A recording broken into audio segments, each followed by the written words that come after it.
Story time about why I will never go on a date ever again. So a little background information. I was 20 years old and I had just gotten out of a long-term relationship. Now, I had just gotten out of this relationship like a month before I went on this date. And I had absolutely no intentions of looking for a guy, but I was up for, flirting with them and going on some dates. Well, the one day I am at the gym in my apartment building. And there's this guy who's walking on the treadmill next to me, and I get off, and he gets off at the same time, and he starts up a conversation with me, and we had started talking about how I never went jet skiing. And he was like, oh, well, do you want to go jet skiing on Tuesday? So I just decided to put myself out there. I said yes, and bam, we had a date the next day. So I meet him at his car, and we go on this date. He did end up paying, which was very nice. But anyways, we're on the jet ski and we're in the middle of the water. I was kind of weirded out because I didn't think that we would have to be that close with each other. Like for part 2.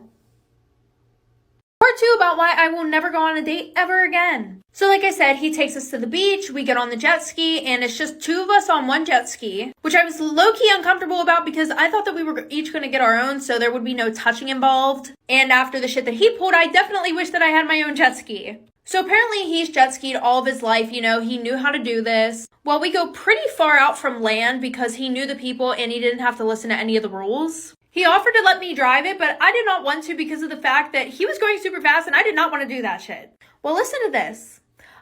He flips us off the jet ski, right? And when he does that, all of a sudden it hits me. I am in the middle of the ocean. Like, there's sharks, there's other things, there's creepy things, mysterious things we don't even know about. I literally start crying, and he thinks it's funny. He gets on the jet ski and literally drives away. I'm not even joking, he left me there for 3 minutes. I could barely see land. And then he ended up coming back, and he was like, ha ha ha, da da da. I never saw him. Story time, my best friend slept with my boyfriend on my birthday. So a little background information. I was 16 and a sophomore in high school. Well, I have this best friend who we are going to call Sarah. Her and I became super close over the summertime, but she was like on and off best friends with this other girl who we're gonna call Mackenzie. But I had this boyfriend who I was also really on and off with. And Sarah knew about all the problems within our relationship. Well, I guess I underestimated how close Sarah and Mackenzie were because everything that I told Sarah, she went back and she told Mackenzie. And not to mention, Mackenzie was really close with my boyfriend. So of course, she told my boyfriend everything that I was saying. This ended up causing a huge fight between my boyfriend and I. Well, the night before my birthday, my boyfriend and I were going back and forth arguing. And around 12 a.m., on my birthday, I forced myself to fall asleep. And at around 1 a.m., I woke up to 20 Snapchat notifications, all from my boyfriend. And when I opened them, I saw the worst thing ever. Like for part 2. Part 2 about how my best friend slept with my boyfriend on my birthday. So like I said, I woke up at around 1 a.m. to 20 Snapchat notifications from my boyfriend, and I saw the absolute worst thing ever. The first 5 notifications were just him calling me names, and then all the other ones were just him doing stuff with my best friend. And you guys can already guess what I mean by doing stuff. So at this point, I was heartbroken, I was pissed off. But of course, because I gotta have the receipts, I went and took a video off my sister's phone of everything that he sent me. In the morning, I woke up to a text from an unknown number, and it turned out to be my boyfriend's best friend saying that him and Sarah were now together. So my boyfriend asked me to meet up and apologize. So I met him at this park, and he apologized to me, telling me that he wanted to get back together with me. But I told him to KMA, and I left. Then Sarah came to my house and keyed my car, and then we fought on my front lawn. And then after that, she was texting me about how she was coming back to my house. Like for part 3. Part 3 about how my best friend slept with my boyfriend. So like I said, she came to my house and she keyed my car. And I caught her, so I went outside. We fought on my front lawn. After she left, she kept sending me messages saying that she was coming back to my house so we could fight again. But she was blocked, so I didn't get any of the messages. And then my ex came to my house and brought me flowers. And this was all in a span of 1 day. So because it was my birthday party, my cousins were at my house, and I already told them everything that happened. So they went outside, and they fought him. Well, then I ended up sending all the videos to his parents, her parents, his siblings, aunts, uncles, cousins who loved me. Then I also decided to take legal action, and I sent the cops all of the screenshots of Sarah harassing me. And my sister got a video of us fighting, so I sent that to them too. Well, since she was 18 and I literally just turned 16, she got 3 months in county jail for minor harassment and minor physical altercations. So in the end, I think I won. Story time about why my best friend cut me off. So a little background information, I was 24 and I had a full-time job as a nurse, and I had been best friends with this girl since we were in 7th grade. As soon as she turned 21, she got married, had a kid, and just like any young tragic love story, her boyfriend, who was way older than her, left her for some girl who just turned 18. So I ended up letting her move in with me. She had too much pride to go back to her mom's house. I ended up kicking her out of my house though, because she would have random guys over 24/7, and she would smoke you know what in my house. So I had the cops called on me 24/7 because my neighbors could smell it. So fast forward to now, she's living with her mom. Her and I got over that fight, and she decided that she wanted to go to college. I was so proud of her, but she asked me if I could watch her kid when she had to go into school because she was doing mostly online. So of course I said yes, I wanted her to succeed. Like for part 2.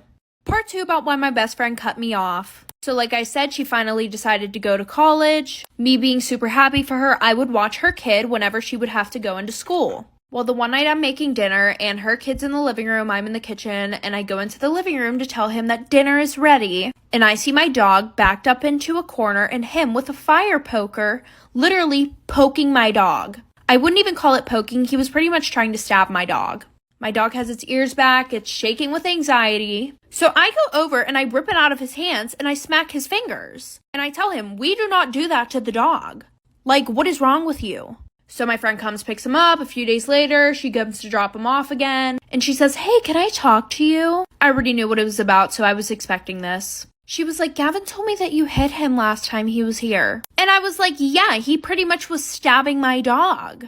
And then she's like, oh, well, you know, he doesn't mean any harm. He plays with the dogs like that at home. Like, okay, sis, this story time about how I tried to stick up for this kid on the bus, but it got me suspended. So a little background information, I was 12 and in 7th grade. So it was a Wednesday, and when school ended, I got on the afternoon bus. And there was this boy named Josh that I was friends with. So I went and I sat next to him on the bus. After like 5 minutes of us waiting for the bus driver to get back on the bus, this boy named Kai that everybody loves for some reason comes over and rips me out of the seat. After that, he sits down next to Josh and starts punching him and screaming at him. So I grab this kid by his book bag, rip him out of the seat, and I sit next to Josh. I put my headphones in, plug in my phone, and this kid grabs the phone, throws it at the front of the bus. And there weren't any adults on the bus at this time because our bus driver was using the bathroom. And I didn't go up and get my phone because I knew that if I moved, this kid was probably going to hurt Josh again. So then this kid starts trying to punch me. So I punch him in the stomach. An adult comes on the bus, finally. Like for part 2.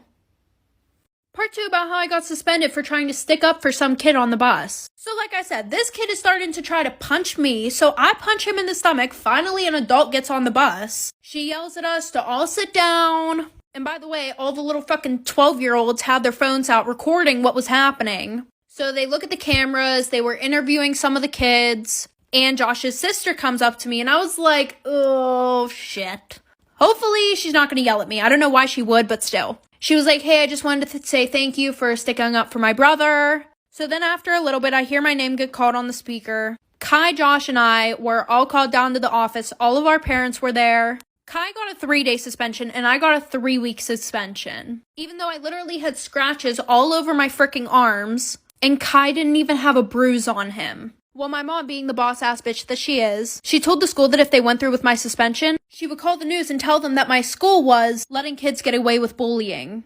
Storytime about how my mom got with my sister's boyfriend. So a little background information. I was 13 and in 8th grade, and my sister was a senior in high school and she was 17. And my sister always had a new boyfriend. Like after 3 months of dating somebody, they would break up and then she would be with a new guy a month later. And this started whenever she was a sophomore. So yeah, she had a lot of boyfriends. Anyway, so she had started dating this boy, and we're gonna call him Ben. Well, lucky for Ben, whenever they started dating was right around the time when we were supposed to go on our vacation that we take every year. So my mom and dad said that he could come with us. So my sister, who we're gonna call Emily, she decided to bring Ben, and I decided to bring one of my friends, Carly. We drove down, everything was good for the first 2 days, and usually what would happen on this vacation is my dad would end up staying at the hotel and doing work while we were all out doing stuff. So my mom, Ben, and Emily were all out drinking at the bar 24/7. Like for part 2. Part 2 about how my mom got with my sister's boyfriend.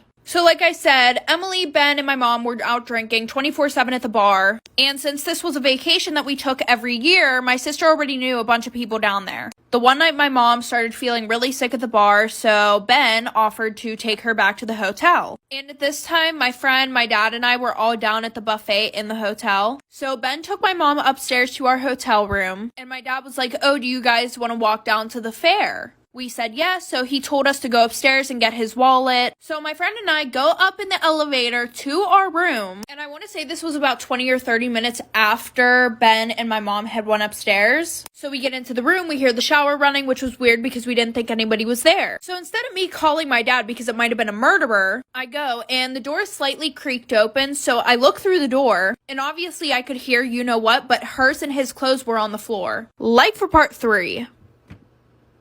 Story time about how I almost got kidnapped by my online boyfriend. So a little background information, I was 16 and in 11th grade. So a year before this all happened, I posted a picture on Instagram saying, "Add me on Snapchat if you want to be friends." Yes, I was that person. Anyway, so this really cute guy adds me on Snapchat. And after about 3 months talking, he said that he wants to meet me in person. And he didn't sound sus at all, so I was like, sure. So we met at this park that was like 30 minutes away. And we met there around 6 o'clock, so when the sun was setting. And he was super nice. It was super romantic. Well, then we went to his house. We watched a movie and we did the nasty. So after that, he asked me if I want a drink. And what I could have swore was 20 minutes later, I wake up in an abandoned farm shed with no clothes or anything. So I start screaming my head off. I don't have my phone or anything, so I start to run. And then he grabs me. He says, "If you try to run or you try to scream, I am going to kill you." Like for part 2 about how I almost got kidnapped by my online boyfriend. So like I said, I wake up in this abandoned farm shed. I don't have no clothes. I don't have a phone. So I try to run and he grabs me. He says that if you run, I will kill you. So I was like, okay, fine. What do you want from me? So he starts putting on lingerie and tells me to also put some on so we can take pictures together. What the actual you know what? So after that, he starts crying and he starts telling me his whole life story and how he's not who I think he is. Turns out that he's 32 and he just goes online pretending that he's 17 years old. So I just try to comfort him, right?